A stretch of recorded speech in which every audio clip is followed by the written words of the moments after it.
and I welcome you on Literary Sadda. Once again, we are here. So, हमने बात already कर ली है Charles Dickens, है ना, और जेन ऑस्टन, इन दोनों की बात कर ली है ना।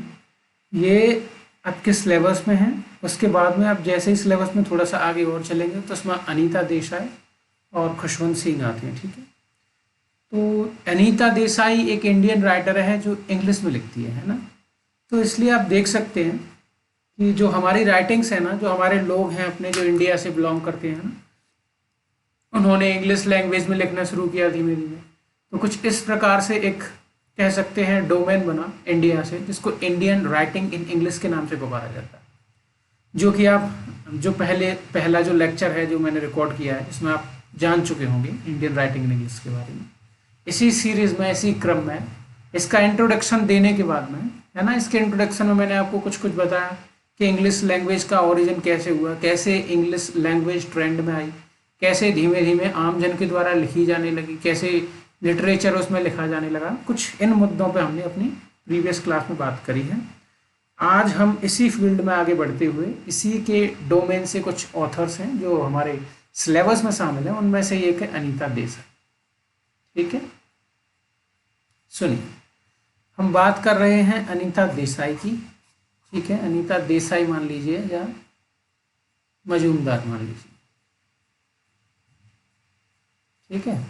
चलो देखिए, इनका जन्म हुआ था 1937 में, आपको भूलना नहीं है ना। और टिल नाउ ये हमारी दुनिया में रह रही है ना। चलिए, देसाई वाज बॉर्न इन 1937 इन मसूरी, उत्तराखंड, है ना। आगे बताऊंगा कैसे, सारी चीज़ें जोड़ूंगा इनके नॉवेल्स के साथ। सुनिए, इंडिया में, ठीक है। इनकी माता जर्मन थी, है ना, और पिताजी जो है बंगाली बिजनेसमैन थे, ठीक है, डीएन मजूमदार। माँ का नाम था टॉनी नाइम। ये पूछेगा नहीं कोई आपसे, बहुत कम संभावना है ऐसी।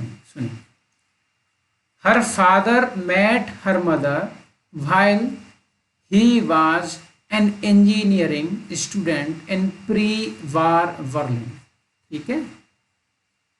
समझ रहे हैं ना मैं क्या कहना चाह रहा हूँ। जब पहला विश्व युद्ध नहीं हुआ था, उससे पहले जो डीएन मजूमदार साहब थे ना, जो पिताजी थे अनीता देसाई की, वे उनकी माँ से कहाँ मिले थे? प्री वॉर बर्लिन में, है ना। बर्लिन सिटी है यूरोप। सुनिए, सिटी क्या कह सकते हैं, पूरा एक देश है। Married during a period when it was still unusual for an Indian man to marry a European woman. देखिए, ये बात चल रही है 1937 में, जब अनीता का जन्म हुआ है। तो उससे मैं समझता हूँ कम से कम मान के चलिए 2-4-6 साल पहले तो कम से कम इनने शादी करी होगी डीएन मजूमदार ने, है ना। तो आप अनुमान लगा सकते हैं किस समय पे, जब इंडिया में बिल्कुल भी ऐसा नहीं था। कह सकते हैं हमारे जो जो सोसाइटी के नियम कानून थे उनके विरुद्ध था ये, है ना। क्योंकि हम लोग एक्सेप्ट नहीं करते थे किसी भी बाहरी मूल के व्यक्ति का भारतीय मूल में शादी करना। कुछ इस प्रकार के जो हमारे तौर और तरीके थे हमारी सोसाइटी में, सुनिए, है ना। तो ये कह सकते हैं अनयूजुअल था कि किसी यूरोपियन वुमेन का इंडियन मेल किसी शादी करना। सुनिए, shortly after their marriage they moved to New Delhi, है ना, New Delhi, where Desai was raised with her 2 older sisters and brother, ठीक है। टोटल कितने हैं? 4। कितने हैं? 4। अब ये जो 4 भाई बहन है ना, यही 4 भाई बहन की कहानी आपको देखने को मिलेगी इनके द्वारा रचित एक फेमस नॉवेल है, जिसका नाम है clear light of the day, ठीक है। ये कहानी है दास फैमिली की। इसमें इनके 4 बच्चे होते हैं, ठीक है, और बहुत संघर्ष में जीवन कट रहा होता है। और इसमें प्रोजेक्ट किया जाता है कैसे माता पिता हेल्पलेस हैं, है ना, और जो बड़े बच्चे हैं वो फैमिली को कंट्रोल करने की, संभालने की कोशिश कर रहे हैं। तो ये मोस्ट ऑटोबायोग्राफिकल वर्क कहा जाता है ना, अनीता देसाई का। इसमें ऑटोबायोग्राफिकल एलिमेंट्स मिलती हैं। अब आप सोच रहे होंगे ऑटोबायोग्राफिकल एलिमेंट्स क्या होते हैं। सुनिए, इनके द्वारा इनकी बायोग्राफी रचित करी जाए, है ना। तो कह सकते हैं हम, जैसे इनके बायोग्राफी में जो घटनाएं घटित हो रही हो उनको ये कहीं किसी एक वर्क में उतार दें, या अपनी खुद की स्वयं की बायोग्राफी खुद लिखते हैं, तो उसको तो कहते हैं ऑटोबायोग्राफी, ठीक है। और इनके बायोग्राफिकल एलिमेंट्स इनके खुद के द्वारा ही कहीं ना कहीं इनके द्वारा रचित नॉवेल्स में देखे जा रहे हैं, तो कह सकते हैं वो ऑटोबायोग्राफिकल एलिमेंट्स हैं। इनके जीवन में जो घटनाएं घट रही हैं वो कहीं ना कहीं नॉवेल्स में देखने को मिले हैं ना। जैसे इनके 4 बहन भाई हैं, मतलब ये स्वयं 4 बहन भाई हैं, ठीक है। तो वो चारों की एक तरह से संघर्ष की दास्तां या कहानी है, उसको दिखाने का प्रयास किया है clear light of the day में, है ना। तो ये most biographical novel, biographical elements सबसे ज़्यादा इसी में है ना, और इसको ऑटोबायोग्राफिकल नोवेल माना जा सकता है। Clear light of the day by Anita Desai, याद रखना है ना। सुनो, ऐसे धीमे धीमे आगे बढ़ते चलेंगे, मैं बात करते चलूँगा, जहाँ जहाँ रेफरेंस लगा पाएंगे हम लगाएंगे।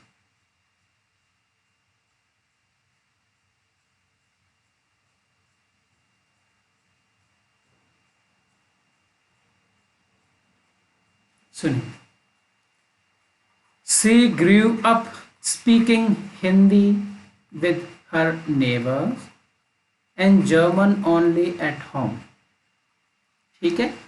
She also spoke Bengali, Urdu, English.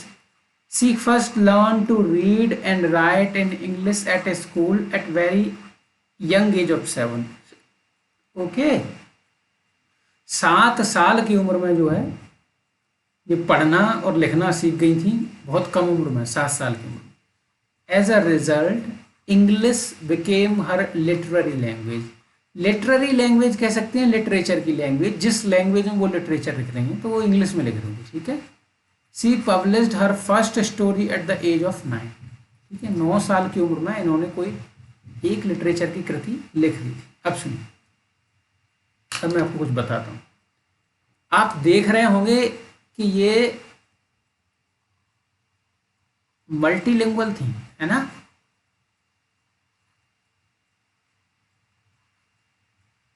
Multilingual कोई भी ऐसा व्यक्ति जो कई भाषाएं बोलता हो, है ना, या पॉलीग्लॉट बोल लीजिए, है ना।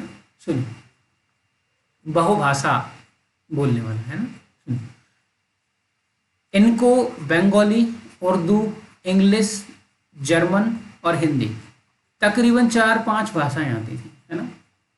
तो इन भाषाओं को चूज करने में इनके लिए कहीं ना कहीं एक कंपटीशन था, समझ रहे। इनके पिताजी बंगाली, तो कहीं ना कहीं ये बंगाली बोलने का प्रयास कर रही हैं, सीखने का प्रयास कर रही हैं। वहीं माँ इनकी जर्मन, तो घर पर जर्मन बोल रही हैं। कॉलेज जा रही हैं तो वहाँ इंग्लिश बोल रही हैं। तो मल्टीलिंगुअलिज्म है ना। अब यही ये जो थीम है मल्टीलिंगुअलिज्म की, है ना, ये जो थीम है ना, कि भाषाओं के ऊपर कह सकते हैं एक तरह से ये है कि कौन सी भाषा वो बोलें, है ना, कौन सी भाषा बोलें, कौन सी भाषा में लिखें। कई बार ऐसा होता है कि जो आप नहीं चाहते हैं उस भाषा को ऑप्ट नहीं कर पाते, उसकी जगह दूसरी भाषा ऑप्ट कर लेती हैं, और उसके चक्कर में हमारी खुद की भाषा का डिग्रेडेशन होने लगता है। उदाहरण के तौर पर यूरोप में जाएंगे तो कई ऐसे देश हैं, या यूरोप से कह सकते हैं दूसरे कॉन्टिनेंट में यदि हम जाएं, जैसे अफ्रीकन कॉन्टिनेंट में जाएं, तो वहाँ उन लोगों की जो ओरिजिनल भाषा थी वो अपनी भाषाओं को भूल चुके हैं, और पूर्णतः इंग्लिश को उन्होंने जो है अपनी भाषा बना लिया है ना। समझ रहे हैं आप। तो इस प्रकार से भाषाओं का क्षरण होता है। इसी को थीम बनाकर इन्होंने एक नोवेल लिखा है जिसका नाम है इन custody.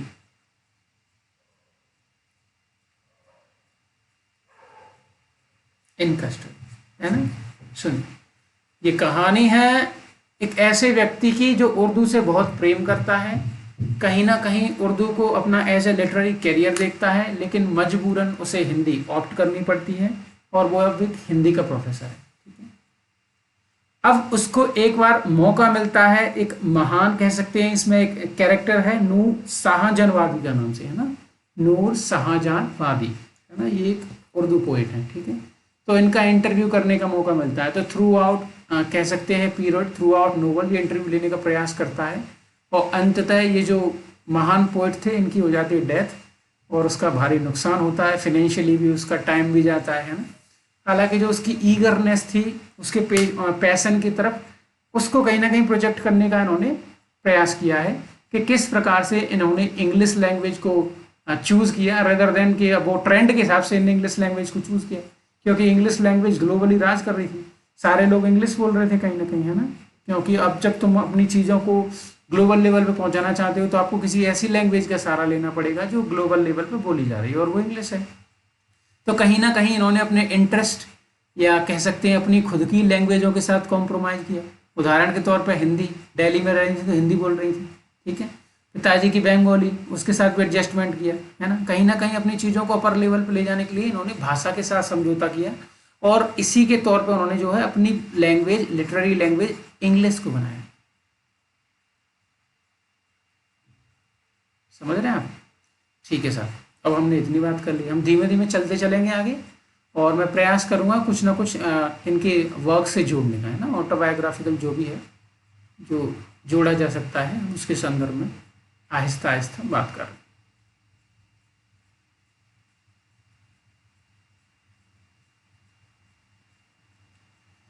She attended Queen Mary's higher secondary school, है ना, इन दिल्ली, याद रखना, ठीक है। Queen Mary's higher secondary school, कोई बहुत ज़्यादा इंपॉर्टेंट नहीं है, नहीं पूछेगा, ठीक है। उसके बाद में इन्होंने बीए, है ना, इंग्लिश लिटरेचर में 1957 में मिरांडा हाउस से किया। मिरांडा हाउस क्या है? मिरांडा हाउस एक गर्ल्स कॉलेज है। कहाँ पे है? दिल्ली में, और दिल्ली यूनिवर्सिटी से एसोसिएटेड।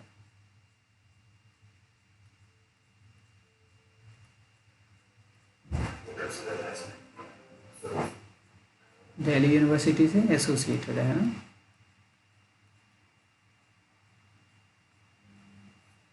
ठीक है, ये जो कॉलेज है इससे मुझे कुछ याद आ रहा है, ये ना, ये जो मिरांडा है ना, ये मिरांडा प्रॉस्पेरो की डॉटर थी। प्रॉस्पेरो कह सकते हैं प्रोटागोनिस्ट मान लीजिए, या कह सकते हैं किंग था, है ना, किंग का जो रोल है किसमें? टेम्पेस्ट में। टेम्पेस्ट को आखिरी वर्क माना जाता है ना, लास्ट वर्क, और इसको किसने लिखा है? इसको शेक्सपियर ने लिखा है, टेम्पेस्ट को, ठीक है। चलिए साहब, तो कहीं ना कहीं ये मिरांडा हाउस जो ना, ये कह सकते हैं जो कैरेक्टर है इसकी, प्रॉस्पेरो की जो लड़की थी ना, उसका नाम था मिरांडा, ठीक, समझ रहा है। चलिए अब इसमें हम चलते हैं आगे। The following year she married Ashwin Desai, है ना, and later the director of a computer software company, और उनके द्वारा एक किताब भी लिखी गई है, उनके द्वारा एक किताब भी लिखी गई है, वो है आपकी ये,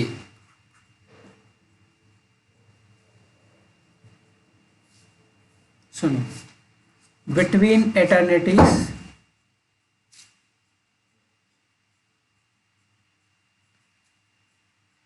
between eternities ideas on life and cosmos, है ना, ये उनके हस्बैंड के द्वारा रचित एक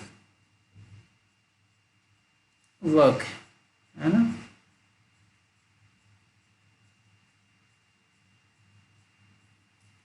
ये between eternities ideas on life and the Cosmos, Ashwin Desai उनके हस्बैंड थे, आपको ये भी याद रखना है, ठीक है।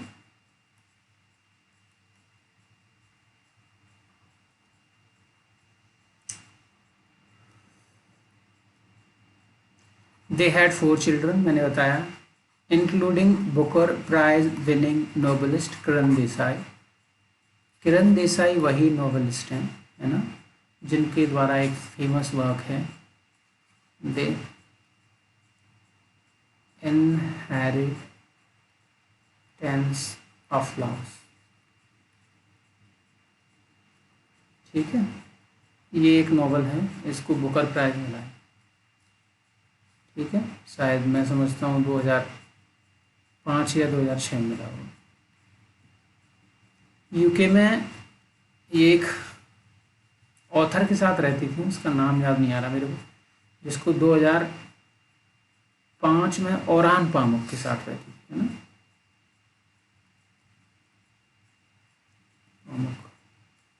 इटालियन ऑथर था ये, है ना। इसको 2005 में नोबेल पुरस्कार मिला शायद, मुझे याद आ रहा है। ठीक है, तो किरण देसाई इनकी 4 लड़कियों में से एक लड़की है ना। किसकी? अनीता देसाई। और फेमस है द इनहेरिटेंस ऑफ लॉस के लिए, 2006 में पब्लिश हुई। आगे से her children were taken to Thul, है ना। थुल ये कह सकते हैं फिक्शनल मान लीजिए, या अभी तो है नहीं, ये नियर अलीबाग के आसपास है कहीं, है ना। थुल एक आइलैंड है बॉम्बे में, है ना। फॉर वीकेंड्स, छुट्टियां मनाने के लिए ये लोग गए हुए थे। Where Desai set her novel the village by the sea. ठीक है, the village by the sea कहानी है, कह सकते हैं 4 बहन भाइयों की। ये 1983 में पब्लिश हुई है। ठीक है, 4 बहन भाइयों की कहानी है। माताजी बेड रिडन है, तबीयत उनकी ख़राब रहती है, और इनके पिताजी कहीं जॉब वॉब करते थे, तो डेफ में चले गए, तो उसकी वजह से ये अल्कोहलिज्म में फंस गए, डिप्सोमैनिक हो गए। ठीक है, तो अब घर की जिम्मेदारी बहन और भाई दोनों पे आ जाती है। लीला ब्रदर का, सिस्टर का नाम होता है, और हरी भाई का नाम होता है ना। तो सुनिए, लीला हाउसली चोर्स पर ध्यान देती है, घर के कामकाज देखती है। वहीं इसका जो भाई होता है हरी, वो सिटी से बाहर चला जाता है, बॉम्बे चला जाता है ना। तो चीज़ों को मैनेज करने की कोशिश करता है, घड़ी रिपेयर करने का काम सीखता है, कहीं किसी रेडी पे काम करता है। तो इस प्रकार से वो फैमिली को सपोर्ट करने की कोशिश करता है। और कहीं ना कहीं मोस्ट ऑफ हर नोवेल्स ये प्रोजेक्ट करते हैं कि उसकी फैमिली सपोर्टिव नहीं रही, उसके माता पिता ने कभी उसके ऊपर ध्यान नहीं दिया। अब देखेंगे, ऐसा एक नॉवल में आपको देखने को नहीं मिलता है, 2 में देखने को मिलता है। जैसे clear light of the day same cheese project करता है कि माता पिता को इतना समय नहीं है, या वो अपने बच्चों पर ध्यान नहीं दे पा रहे। वहीं अगला novel the village by the sea में भी सेम चीज़ देखने को मिलती है। तो कहीं ना कहीं ये उनके जीवन से प्रेरित घटनाएं हैं जो उन्होंने नोवेल में दिखाने का प्रयास किया है। ठीक है, तो हरी और लीला दोनों भाई बहन हैं। द विलेज बाय द सी 1983। ठीक है, इसको मिला था गार्जियन चिल्ड्रंस फिक्शन, है ना, लाइफ टाइम अवार्ड है, ब्रिटिश चिल्ड्रंस राइटर्स को मिलता है। सुनिए, अब इतना तो हमने कर ली इसकी कुछ वर्क्स की बात जो एग्ज़ाम के पर्सपेक्टिव से इम्पोर्टेंट हो सकते हैं। अब हम आगे बढ़ेंगे, थोड़ा सा बात कर लेते हैं इनके अवार्ड्स के बारे में जो ज़रूरी हैं, है ना। चलिए,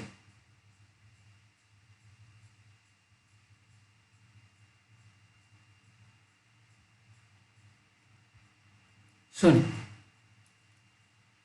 1978 में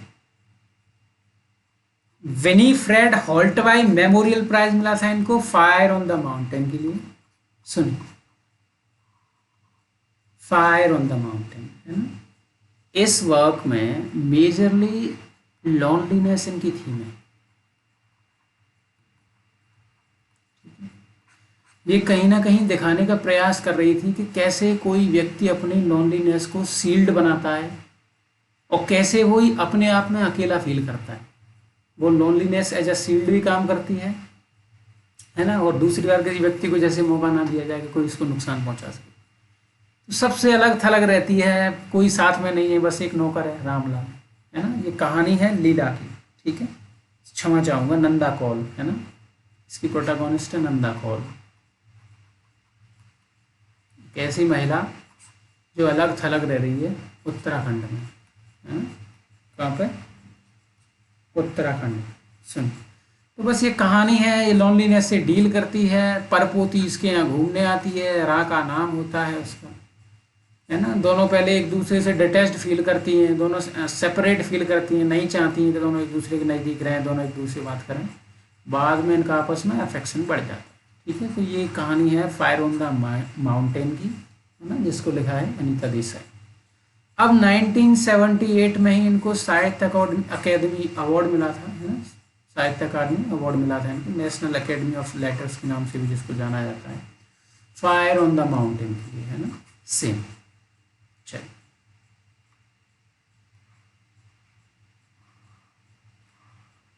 इनको 3 बार, है ना, शॉर्ट लिस्ट करा गया, किसके लिए, बुकर के लिए, पर इनको कभी मिल नहीं पाया।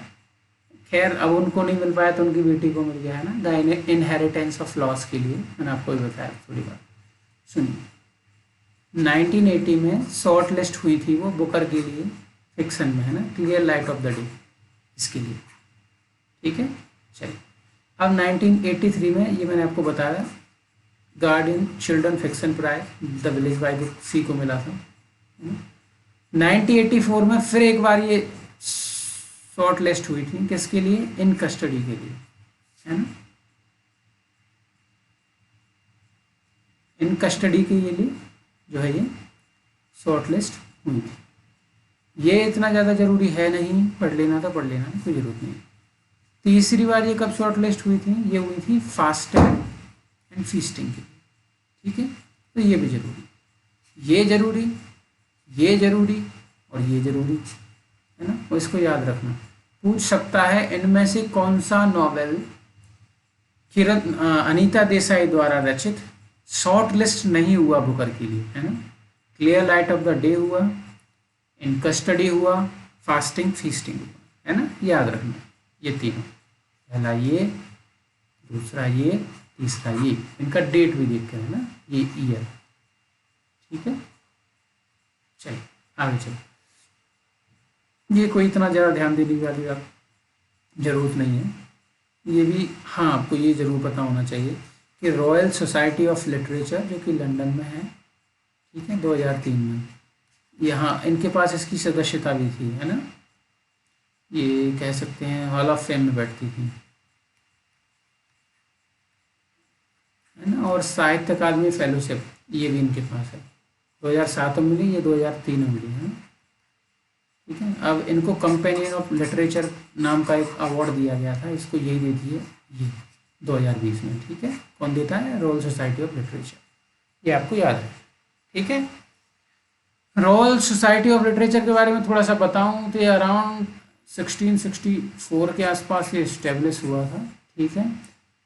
और इसमें मार्गरेट कैवेंडिश थी और ऑथर हैं, है ना, ये भी एक, और चार्ल्स बॉयल का आपने नाम सुना होगा, है ना, तो ये लोग कुछ उसमें उपस्थित थे। रॉयल सोसाइटी ऑफ लिटरेचर के बारे में आपको थोड़ा सा बता दिया है। अब हम आगे चलते हैं इनके नॉवेल्स के बारे में, थोड़ा जो ज़रूरी है वो मैं आपको बताते जाऊँगा, शेष जो है आप इस PDF से होके, या कह सकते हैं आप 2 बार क्लास को देख लेना ध्यान से, रटने की कुछ भी ज़रूरत नहीं है, आ ही जाएगा कुछ ना कुछ, जो भी पूछना होगा। इसमें बायोग्राफिकल इतना मोर देन इनफ है, मैं नहीं समझता हूँ इससे ज़्यादा कोई कुछ पूछेगा।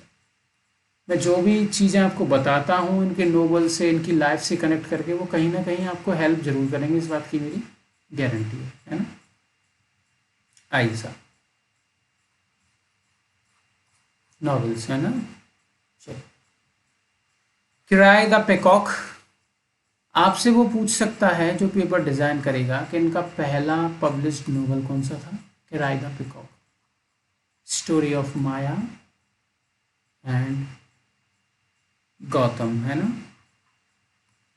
सुन, माया एक बच्ची है, एक छोटी बच्ची हुआ करती थी, तब कहीं से कहीं एक कोई कह सकते हैं साधु के वेश में कोई व्यक्ति था, ये पेड़ के नीचे बैठी थी, आगे भविष्यवाणी करके गया तुम्हारी जिससे भी शादी होगी तो वो या तो वो मरेगा या तुम मरोगे, दो में से एक मरेगा, ठीक है। उसके बाद में इसकी शादी होती है गौतम के साथ, गौतम इससे उम्र में बड़ा होता है। माया का मतलब होता है वेल्थ, मटेरियलिज्म मान लीजिए, ठीक है। और वहीं गौतम बुद्ध को तो आप समझते ही होंगे, डिनाइज मटेरियलिज्म।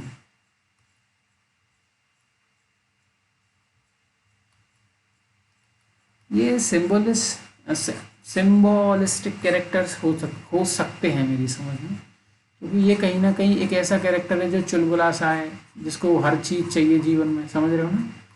कोई ऐसा व्यक्ति आज के समय में यदि हम लेके चलें तो कोई व्यक्ति जनरेशन जेड में पैदा हुआ है, जिसको जेन जी बोल देते हैं, जिसको चीज़ों का इंटरेस्ट है, नई नई चीज़ें जाननी है, नए नए प्रकार के शौक हैं। वहीं जो व्यक्ति 1980 या 1970 के आसपास पैदा हुआ तो होगा तो उसको उतना ज़्यादा इंटरेस्ट नहीं होगा।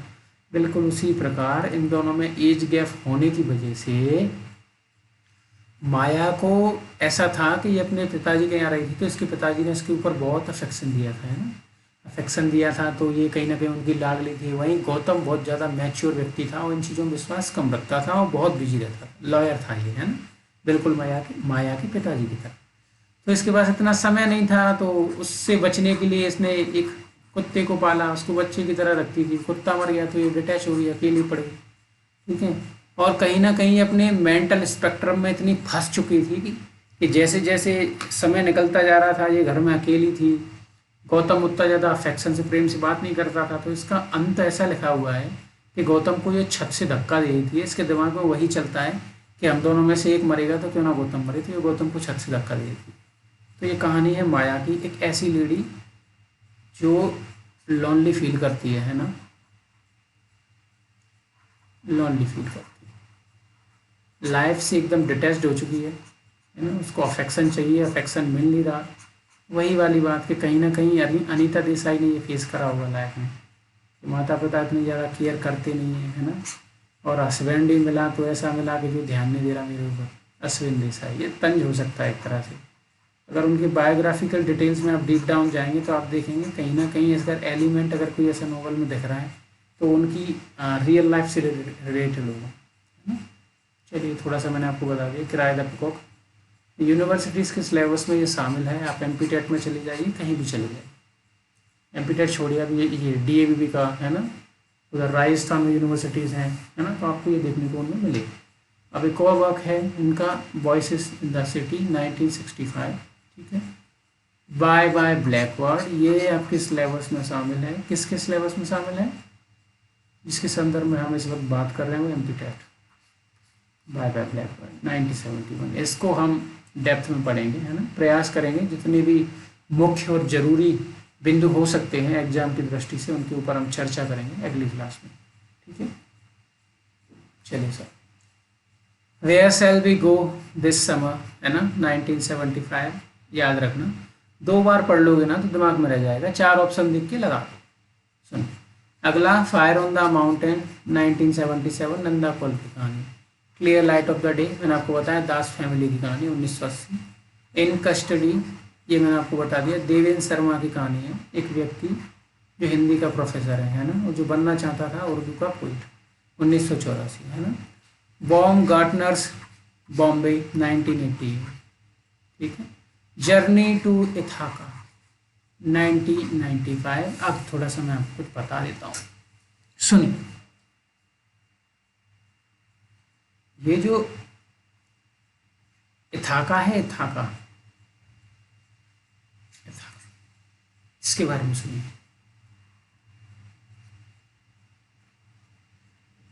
एक हीरो है, यूलिसिस मान लीजिए उसको,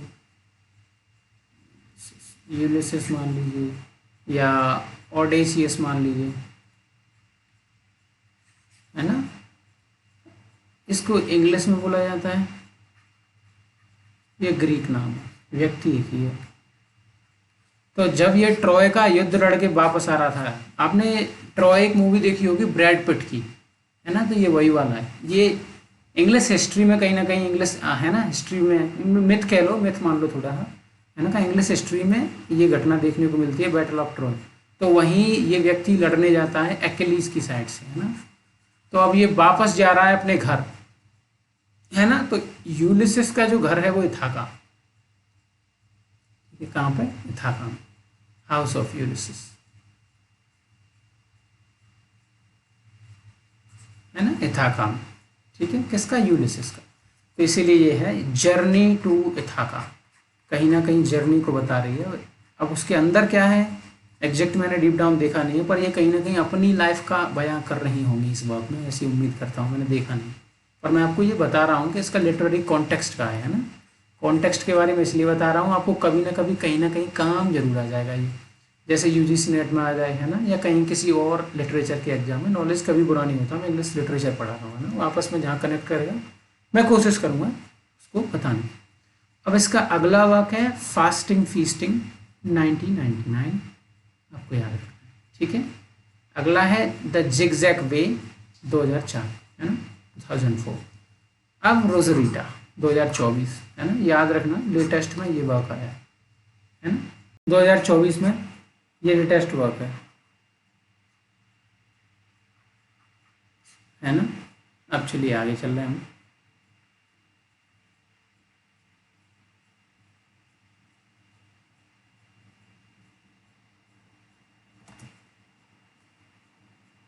गेम्स एट ट्विलाइट 1978, इसी सेम डेट में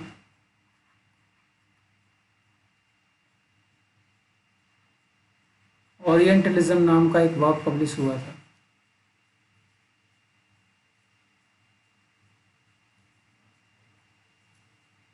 एडवर्ड सईद के द्वारा रचित।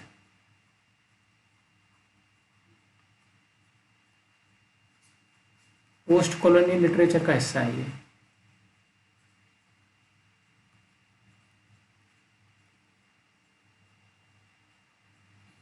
ना 1970। स्कॉलर एंड जिप्सी 1996, आपको याद रखना है, ये नोवेलास और शॉर्ट स्टोरी की बात हम कर रहे हैं ना। स्कॉलर जिप्सी ओरिजिनली ये इसमें एंड लगा दिया है, यदि आप इसका एंड हटा दें और इसको केवल इतना रहने दें, स्कॉलर जिप्सी, ये मैथ्यू अर्नोल्ड ने लिखा था इंग्लिश में, इंग्लिश लिटरेचर में। इसने मैथ्यू अर्नोल्ड, स्कॉलर जिप्सी है ना। मैथ्यू अर्नोल्ड एक पोइट है जिसको सोसाइटी का पोइट भी कहा जाता है ना, social poet.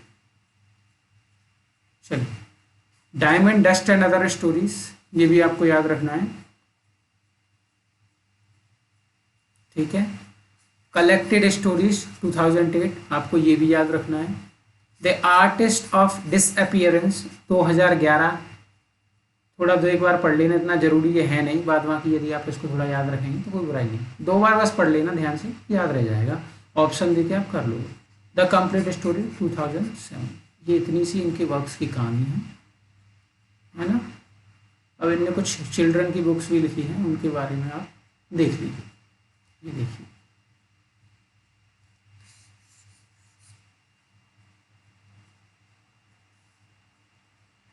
The peacock garden 1974, क्या, द पिकॉक गार्डन, किराए द पिकॉक, इनका एक और वर्क है ना, किराए द पिकॉक, बिल्कुल उसी का ये मान लीजिए रेफरेंस्ड वर्क है, द पिकॉक गार्डन है ना, मोर गार्डन।